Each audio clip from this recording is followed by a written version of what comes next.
السلام علیکم ورحمۃ اللہ وبرکاتہ۔ الحمد للہ وکفی وسلام علی عبادہ الذین اصطفی، اما بعد۔ قال اللہ تبارک وتعالی: من کان یرجو لقاء ربہ فلیعمل عملا صالحا ولا یشرک بعبادۃ ربہ احدا۔ وقال النبی صلی اللہ علیہ وسلم: کما تعیشون تموتون، او کما قال النبی صلی اللہ علیہ وسلم۔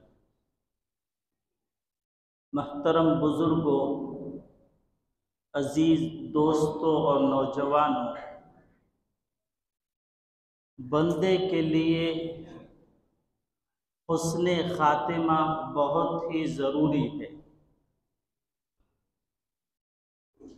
چونکہ انسانوں کے پیدا کرنے کا مقصد ہی دنیا میں ایمان اور اعمال صالحہ کے ساتھ زندگی گزارنا ہے۔ اسی آزمائش، اسی امتحان کے لیے دنیا میں بھیجا گیا ہے، اور امتحان اور آزمائش میں اسی وقت بندہ کامیاب ہوگا جب اس کا خاتمہ ایمان پر ہوگا، اعمال صالحہ پر ہوگا۔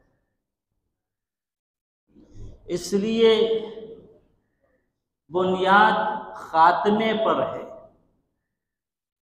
کہ اگر حسن خاتمہ ہو گیا تو دنیا اور آخرت میں کامیاب ہو گیا، گویا کہ اس نے اپنے مقصد زندگی کو سمجھ کر آخرت کو بنایا، سنوارا، اور اللہ کے حضور اس حال میں حاضر ہوا کہ اللہ اس سے راضی ہو گیا۔ اور اگر خاتمہ سوء پر، برائی پر ہوا کہ ایمان کے بغیر، دین کے بغیر، اعمال صالحہ کے بغیر رخصت ہو گیا، کہ ایمان سے ہاتھ دھو بیٹھا اور بے ایمانی کے ساتھ اس دنیا سے چلا گیا، تو یوں سمجھیے کہ نہ زندگی کے مقصد کو سمجھا، نہ دنیا میں کامیاب ہوا، نہ آخرت میں کامیاب ہوا، بلکہ ہمیشہ وہ ناکام رہا، نامراد رہا، کہ جو اصل زندگی تھی اس کو بھول کر زندگی گزاری، جو اصل کامیابی تھی اس کو چھوڑ کر زندگی گزاری۔ اس لیے اہل اللہ اور علماء کرام بارہا، بلکہ ہر دم، ہر لمحہ، ہر پل یہ فکر دلایا کرتے ہیں اور خود اس فکر کو اوڑھ لیتے ہیں کہ خاتمہ ایمان پر ہو، اعمال صالحہ پر ہو۔ یہی اصل ہے اور یہی زندگی کا نچوڑ ہے۔ اسی لیے نبی پاک صلی اللہ علیہ وسلم نے حدیث پاک میں ایک اصول بتلایا ہے، ایک ضابطہ بتلایا ہے، ایک قانون بتلایا ہے کہ کما تعیشون تموتون، کہ جیسے تم زندگی گزارو گے ویسے ہی تمہاری موت آئے گی۔ یہ نہیں ہو سکتا ہے کہ ایک بندہ ایمان کی فکر کر رہا ہے، اس کے لیے کوششیں کر رہا ہے، محنتیں کر رہا ہے، اور ہر ایمانی مشورے میں، ہر ایمانی فکر میں وہ شریک ہوتا ہے، اور اپنے ایمان کو بنانے کی، بچانے کی، اس کی حفاظت کی، اور اپنے اعمال کو جاندار بنانے کی فکریں کر رہا ہے۔ ایسا نہیں ہو سکتا ہے کہ اس کا خاتمہ سوء پر ہو، برائی پر ہو، بے ایمانی اور بے دینی کے ساتھ رخصت ہو، ایسا نہیں ہو سکتا۔ نبی پاک نے اصول بتلا دیا، تم اپنی زندگی گزارنے کے طریقے کو متعین کرو، تم محاسبہ کر لو، تم اپنی زندگی کا جائزہ لو کہ کس طریقے سے زندگی گزار رہے ہو۔ اس لیے کہ زندگی اگر ایمان اعمال صالحہ پر گزار رہے ہو، ایمان کے ساتھ، اعمال صالحہ کے ساتھ اخلاق بھی اچھے ہیں، اعمال بھی اچھے ہیں، عبادتیں بھی اچھی ہے، آپ کا ملنا جلنا بھی اچھا ہے، آپ کی معاشرت بھی اچھی ہے، تو ظاہر بات ہے گویا کہ نبی پاک صلی اللہ علیہ وسلم نے اشارہ دے دیا، خوشخبری سنا دی، جب تک ایمان کی فکر کرتے رہو گے اور اپنے اعمال کو جاندار بنانے کی فکر کرتے رہو گے، اللہ تعالی خاتمہ بھی ایمان پر فرمائیں گے۔ اور اگر زندگی بے دینی کے ساتھ گزر رہی ہے، اخلاق بھی درست نہیں، اعمال بھی درست نہیں، عبادتیں بھی درست نہیں، بلکہ دنیا کی فکر میں اور دنیا کے عیش و آرام کی فکر میں، مال و دولت کی فکر میں زندگی اگر ان فکروں میں گزار رہے ہو تو یہ کیسے امید لگا سکتے ہو کہ خاتمہ ایمان پر ہو؟ دنیا کی فکریں ہوگی تو موت کے وقت وہی فکریں سامنے آئیں گی۔ مشائخ یہ فرمایا کرتے ہیں، انہوں نے مثال دے کر بات سمجھائی ہے کہ جو بندہ اس دنیا میں استقامت کے ساتھ ایمان پر چلنے کی کوشش کرتا ہے، دین کو اپنی زندگی میں بسانے کی فکر کرتا ہے، اپنے اعمال کو جاندار بنانے کی فکریں کرتا ہے، فرمایا کہ قیامت کے دن جب پل صراط پر سے گزرے گا تو جیسے دنیا میں استقامت کے ساتھ ایمان اور دین پر زندگی گزاری ہے، ایسے ہی پل صراط پر آسانی سے گزر جائے گا۔ اور اگر دنیا میں زندگی ایسے گزاری کہ حالات آئے تو دین سے ہٹ گیا، حالات آئے تو ایمان سے ہٹ گیا، حالات آئے تو نمازیں چھوٹ رہی ہے، حالات آئے تو ذکر فکر چھوٹ رہا ہے، حالات آئے تو جھوٹ بول رہا ہے، حالات آئے تو دھوکہ دے رہا ہے، حالات آئے تو لوگوں کے پیسوں کو، روپیوں کو لوٹنے کی، زمینوں کو لوٹنے کی فکر میں لگا ہے، فرمایا کہ اگر ایسی بے دینی کے ساتھ زندگی گزار رہا ہے، اچھے حالات آئے تو نماز پڑھ رہا ہے، اچھے حالات ہیں تو ایمان کی فکر کر رہا ہے، لیکن جیسے ہی حالات بدل گئے تو ایمان سے ڈگمگا گیا، فرمایا کہ ایسا بندہ جب پل صراط پر سے گزرے گا تو جیسے دنیا میں زندگی عدلتے بدلتے، کبھی دین کے ساتھ کبھی بے دینی کے ساتھ، فرمایا پل صراط پر بھی گزرتے ہوئے پھسلتا چلا جائے گا۔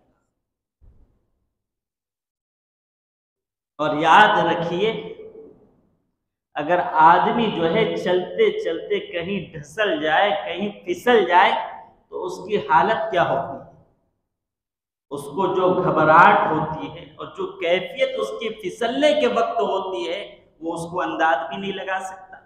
تو یہاں دنیا میں چلتے چلتے پھسلتا ہے تو گھبرا جاتا ہے، کہیں ہاتھ پیر نہ ٹوٹ جائے، کہیں بڑا زخم نہ لگ جائے، وہاں تو پل صراط پر سے گزرنے والا ہی کامیاب ہوگا، اور پل صراط پر سے پھسلنے والا وہ ہمیشہ ہمیشہ کی ناکامی میں مبتلا ہوگا۔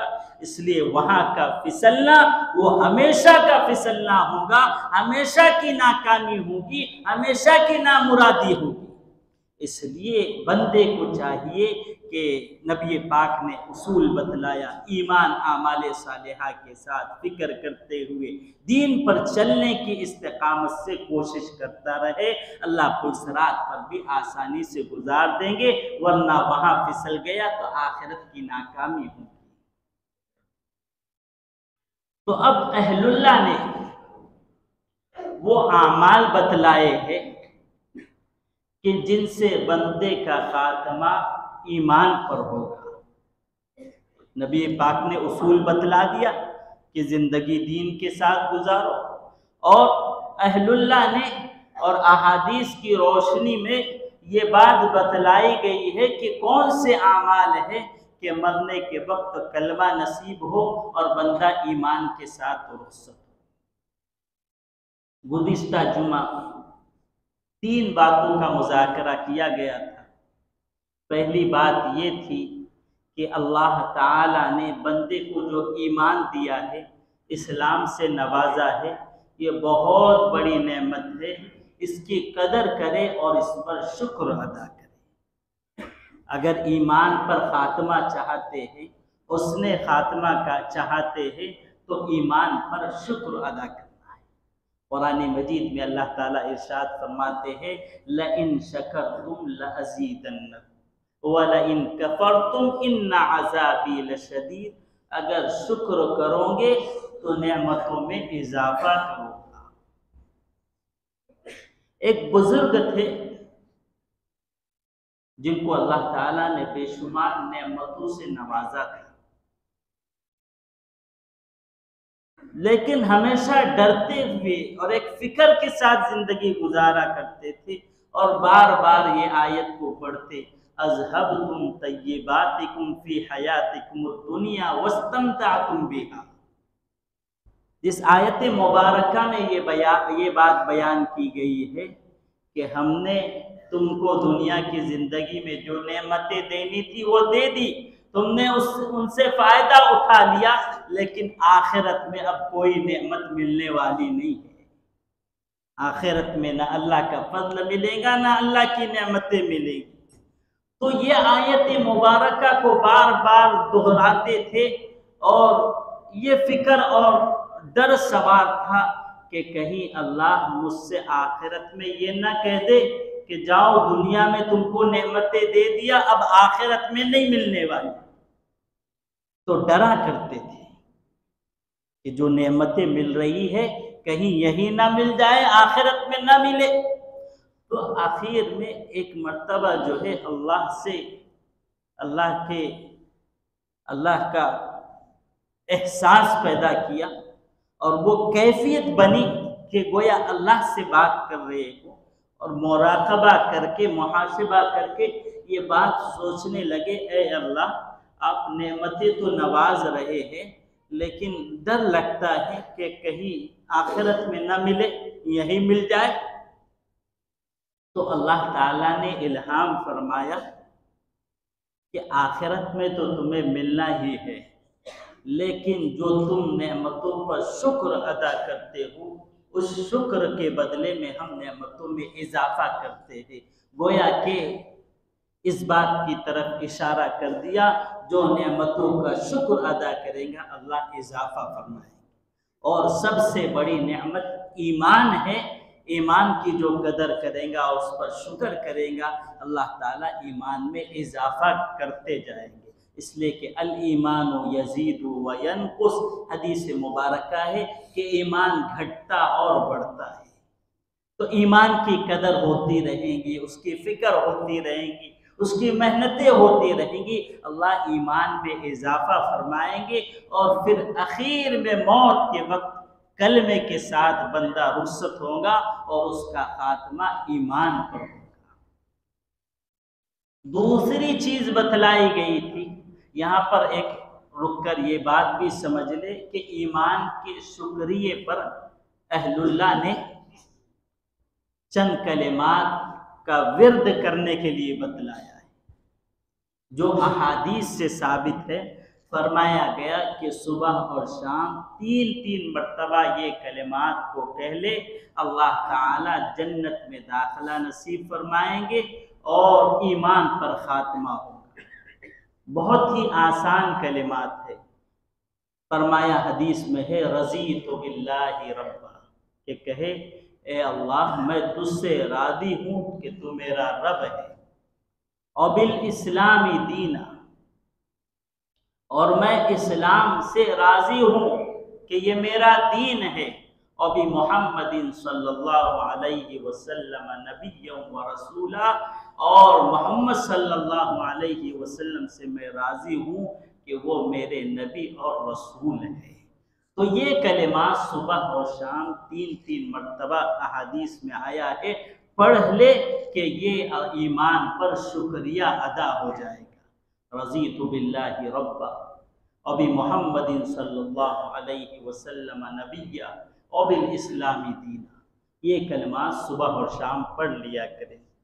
مغرب کے بعد جو ہے یہاں مدرسے کے طلبہ اس کا اہتمام کریں، کرتے ہیں، اس کو پڑھتے ہیں، ہم بھی ساتھ میں پڑھ لیں تو یہ کلمات کو یاد کر لے، اللہ تعالیٰ ایمان پر خاتمہ نصیب فرمائے۔ دوسرا عمل یہ ہے ایمان پر خاتمے کا کہ کثرت سے کلمہ طیبہ کا ورد کرے، اس کا ذکر کرے، لا الہ الا اللہ محمد الرسول اللہ صلی اللہ علیہ وسلم۔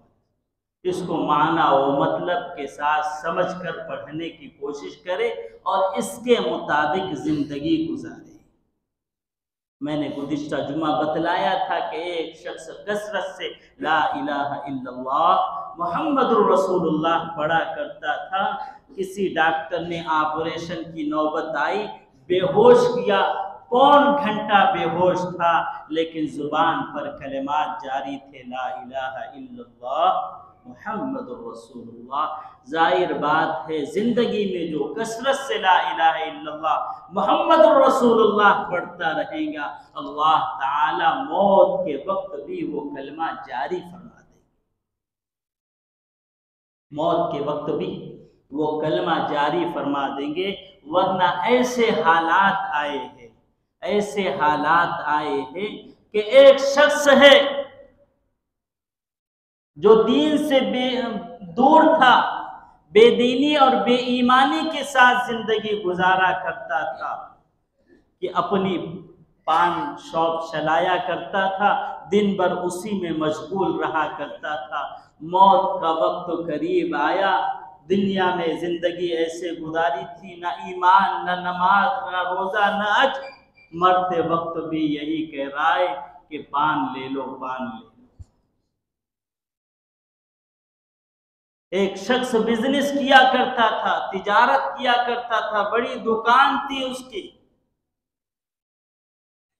نہ زندگی میں نماز تھی، روزہ تھا، نہ حج تھا، نہ زکوٰۃ تھی، بے دینی کے ساتھ زندگی گزار رہا تھا۔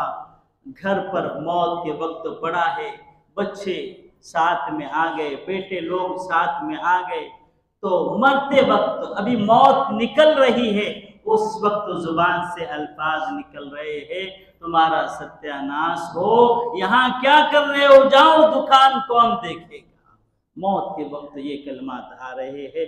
میرے عزیزو، بڑی فکر کی بات ہے، نبی پاک نے اصول بتلا دیا، ضابطہ بتلا دیا، زندگی جیسے گزارو گے ویسے ہی موت آئیں گی۔ اس لیے کوشش اور فکر کرنا ہے کہ ایمان کے ساتھ زندگی گزرے، اعمال کے ساتھ زندگی گزرے، اور زبان پر کلمہ لا الہ الا اللہ محمد الرسول اللہ جاری رہے، اس کا ورد کرتے رہے۔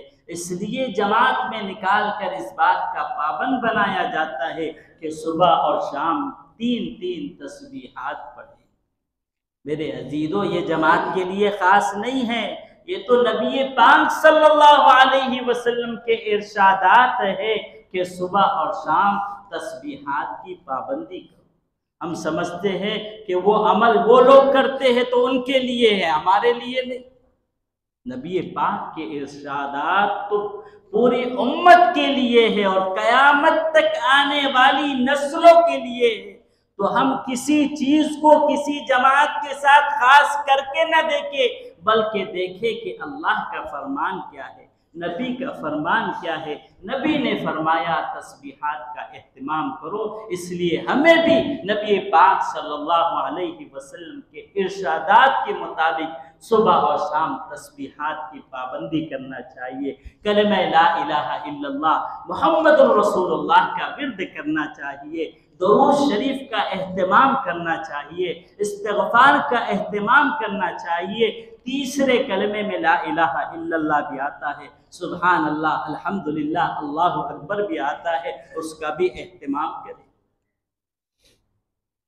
تو عزیزان محترم، نبی پاک صلی اللہ علیہ وسلم کا ارشاد ہے کہ جب بندہ اس دنیا سے رخصت ہو رہا ہو، اس کا موت کا وقت ہو، تو کلمے کی تلقین کی جائے، اس کے سامنے کلمہ پڑھا جائے، لا الہ الا اللہ محمد الرسول اللہ، کہ اس کلمے کو سن کر اس کی زبان پر بھی کلمہ جاری ہو جائے۔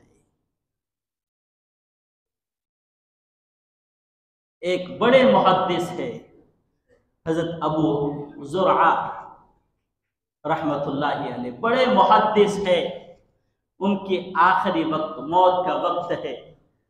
اب شاگردوں نے یہ کہا کہ حضرت کو کیسے موت ایمان کی تلقین کی جائے، کیسے کلمے کی تلقین کی جائے، تو انہوں نے جو ہے ایک حدیث پڑھی جس میں لا الہ الا اللہ کے کلمات تھے۔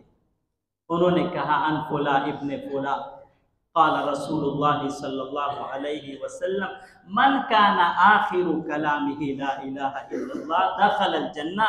حدیث کا مطلب یہ ہے کہ جس کا آخری کلام لا الہ الا اللہ ہو وہ جنت میں داخل ہوں گا۔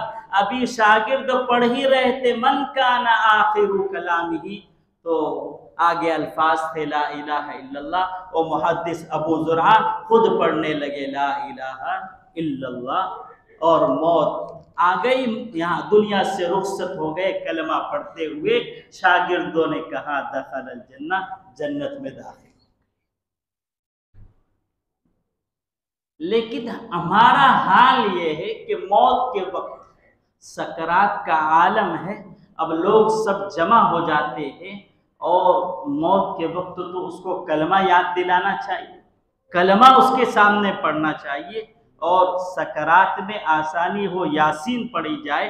لیکن حال یہ ہوتا ہے کہ فلاں شخص آتا ہے اور سامنے کھڑا ہو جاتا ہے کہ میں تمہارا بیٹا ہوں اور میرا یہ نام ہے، تم مجھ کو چاہتے تھے، اس طریقے سے یاد دلاتے۔ بیٹی آتی ہے، ابو جان میں تمہاری بیٹی بڑی لاڈلی تھی، اس طریقے سے باتیں کی جاتی ہے۔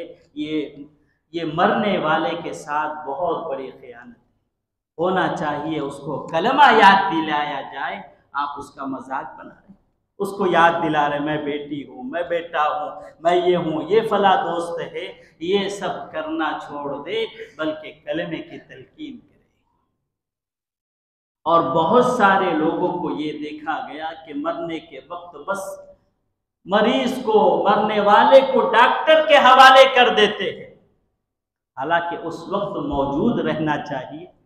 اور کچھ لوگ تو یہ کہتے ہیں کہ تکلیف نہ ہو، سکرات کی موت کی تکلیف نہ ہو تو بے ہوشی کا ٹیکہ دے دیتے ہیں کہ بے ہوشی کی حالت میں مر جائے۔